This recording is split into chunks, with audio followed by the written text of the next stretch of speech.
Shalom, shalom, peuple de Dieu. Je vous salue de partout où vous êtes en train de me suivre. C'est votre frère, votre humble connaissance, le prophète Jean-Luc Kamani, qui veut vous parler de la part du Seigneur. Shalom, que Dieu vous bénisse. Restez et écoutez ce que dit le Seigneur.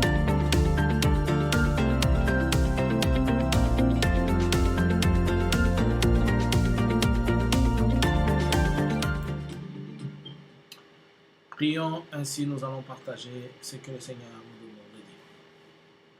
Éternel des armées, Dieu d'Abraham, Dieu d'Isaac et de Jacob, nous te disons merci, Père. Nous te disons merci, Yahweh. Nous te disons merci, le Dieu d'Abraham. Nous te disons merci, le Dieu de Jacob. Est-ce que la gloire, la grâce ainsi que la bonté s'effacent tel que toi-même tu le veux et que tu l'ordonnes. À ce moment-ci, Seigneur, nous voulons parler de ta part.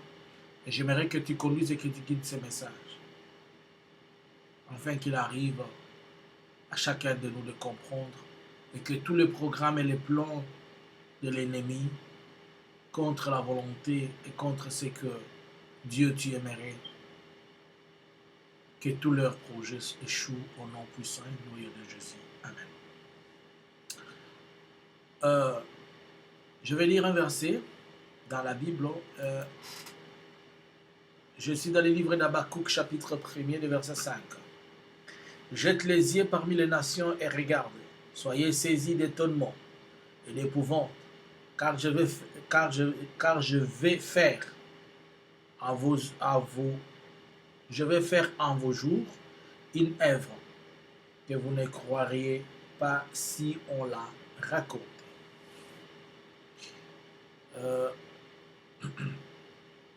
Dieu est en train de parler à son prophète. Et il dit au prophète, jette les yeux parmi les nations et regarde des choses qui vont se passer. Et parmi les choses qui vont se passer, certes, il y a des choses que les gens ne vont pas croire et ne vont pas accepter. C'était une façon pour l'Éternel de dire à son prophète, je vais t'alerter et que tu regardes des choses qui sont devant et qui doivent arriver. Et ces choses qui doivent arriver, ce sont des choses étonnantes, peut-être des choses qu'on ne s'attendait pas, des choses aussi qu'on ne pouvait pas s'imaginer. Il dit, jette les yeux. C'est comme, il dit, regarde un peu de l'avant, regarde ce qui va venir.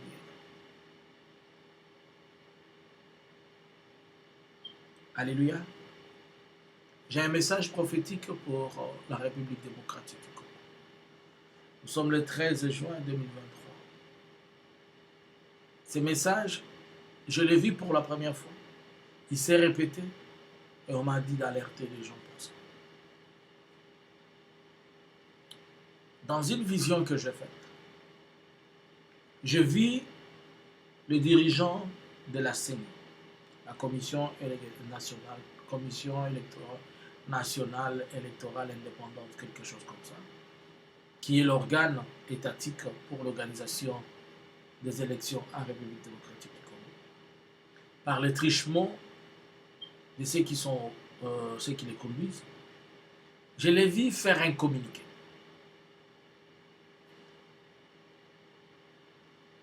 Et que disaient ces communiqués? Ils ont fait un communiqué sur 2 points. Malgré tout ce qu'ils pouvaient dire, mais ils ont fait un communiqué sur 2 points. Dans la première vision, j'ai vu ils ont fait ce premier communiqué sur 2 points. J'étais sorti dans la vision. Quelques jours après, la vision s'est répétée. Maintenant, là, on était en train de m'expliquer et me dire, regarde ce que la CENI est en train de dire et regarde ce qu'ils sont en train de planifier et ce qu'ils veulent dire. Je posais la question, je dis c'est quoi? On me dit que la CENI va faire une déclaration avant décembre. Elle va faire un communiqué avant décembre et il va se baser sur 2 choses. La CENI va dire qu'elle est incapable d'organiser les élections de décembre pour 2 grands points. 1. Elle dit que son équipement n'est pas complet. Elle n'a pas de l'équipe complète. 2. Elle dit qu'elle n'est pas à mesure d'imprimer, de sortir tous les imprimés de valeur. C'est ça les 2 mots que j'ai entendus. les imprimés de valeurs, ainsi que l'équipement. Alors, la première fois dans la vision, quand on était en train de me donner, et j'ai eu cette vision-là, je vais voir l'ancien Premier ministre Mata Tamponyo qui va poser la question. Il dit, mais les équipements anciens qu'il y avait et que, à mon époque, on était en train d'utiliser, pourquoi, où sont ces équipements? Et la CENI répondra que ces équipements sont soit inexistants ou une partie de ces équipements n'est plus fonctionnelle, elle est en panne, elle est ceci, donc on n'a pas d'équipement. Alors, c'était devenu comme l'opposition dit, mais vous êtes en train de dire une chose alors que nous savons que la réalité est ceci. C'était comme des gens qui disaient une chose et son contraire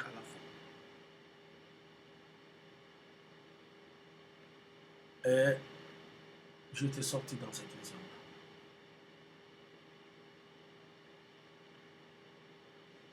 Depuis que nous sommes en train de voir ce qui se passe par rapport aux élections qui attendent le pays en 2023, d'ici cette année, bien que les élections ne soient pas le moyen légal divin pour amener une autorité à s'asseoir au pouvoir, bon, l'Éternel autorise et permet certaines choses, puisque on ne choisit pas une autorité pour Dieu, le peuple ne choisit jamais une autorité pour Dieu, c'est Dieu qui choisit qui doit conduire le peuple. Et dans les systèmes démocratiques, c'est un système purement contraire à la volonté de Dieu, puisque c'est un système où les hommes imposent à Dieu qui doit conduire, alors que c'est Dieu qui doit imposer ce qui doit diriger.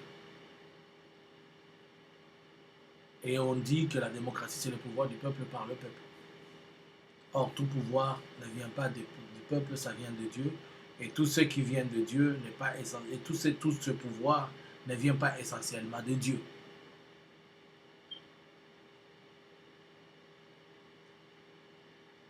Cela veut dire que dans toutes les tractations et les manœuvres qu'on est en train de chercher, soit à reporter les élections.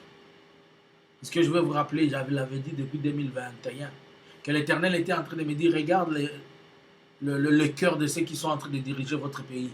Ils disent autre chose, mais dans leur cœur, il y a autre chose. Ils vont toujours vous dire, on veut organiser les élections, nous allons aller aux élections. Ils vont insister, nous allons aller aux élections, on veut ceci, on veut ceci. C'est pour garder les gens dans un climat, pour qu'à la fin, à la dernière minute, qu'ils vous disent, nous sommes dans l'incapacité, alors accordez-nous ceci, accordez-nous cela. Puisque l'objectif et les calculs, c'est toujours chercher soit un glissement, soit un prolongement, soit un conflit, soit une insécurité. Donc on cherche à tout prix quelque chose qui va justifier ce qui doit être fait, c'est-à-dire que le pouvoir qui est là se maintient. Donc le président, il est toujours dans ces mécanismes pour chercher comment. Alors la CENI, qui est l'organe organisationnel chargé de cela, va déclarer qu'elle n'a pas de l'équipement. En disant qu'elle n'a pas de l'équipement, c'est comme qui dirait-je, elle n'a pas reçu l'argent, c'est comme qui dirait-je, ils n'ont pas commandé les histoires en temps, c'est comme qui dirait-je, l'endroit où l'équipement devait venir, connaît ceci, connaît cela. Peut-être ils vont vous dire, nous vivions de la promesse que nous avait faite par XY, et la promesse n'a pas été accomplie, des histoires comme ça. Donc il ne va toujours pas manquer quelque chose. Et dire qu'ils n'ont pas des imprimés de valeur, les imprimés de valeur qui représentent peut-être certains documents, notamment de fiches électorales et tout ça, des documents essentiels pour leur permettre à tout. Mais vous allez comprendre une chose. Là, je ne suis pas là maintenant, je vais faire mon analyse. La CENI reçoit l'argent pour les gens qui veulent être candidats. Pour le poste du président, je pense que c'est $100 000 par personne. Pour le député, je ne sais pas si c'est 50 pour le gouverneur. Donc en réalité, la CENI, elle se retrouve quelque part avec un budget au moins de 5 millions, de 2 millions, puisque toutes ces contributions, la liste est longue, il y a plus de des 5000 personnes qui viennent postuler pour être député. Il y a, je ne sais pas, 10 ou 20 présidents, puisqu'il y a des présidents et le président lui-même crée d'autres présidents fictifs pour faire gonfler les chiffres. Il y a des gouverneurs, il y a des députés provinciaux, il y a des... C'est-à-dire la CENI a suffisamment de l'argent pour organiser ces choses. Mais si la CENI va dire qu'elle n'a pas de moyens, donc c'est une manigance politique. Pour dire que l'Éternel est en train de nous avertir, attention, la CENI va jouer à un jeu politique pour vous amener à croire à ce qu'ils sont en train de faire, à ce qu'ils sont en train de dire, mais en réalité, ça sera ne fût-ce qu'un jeu politique qu'ils sont en train de faire. Cette histoire de deuxième mandat, deuxième mandat, nous relia moi. Ayo c'est le micro, yo so. Nous le redamé moi pour la deuxième mandat. Ça cara la deuxième mandat. Alors, peuple de Dieu, je vous avertis et ne soyez pas étonnés si un jour vous entendez que la CENI commence à avoir des sommes, la CENI commence à faire des prétextes, des choses, comprenez déjà que vous avez été avertis. Et l'Éternel vous avait déjà dit, faites attention, les choses vont arriver.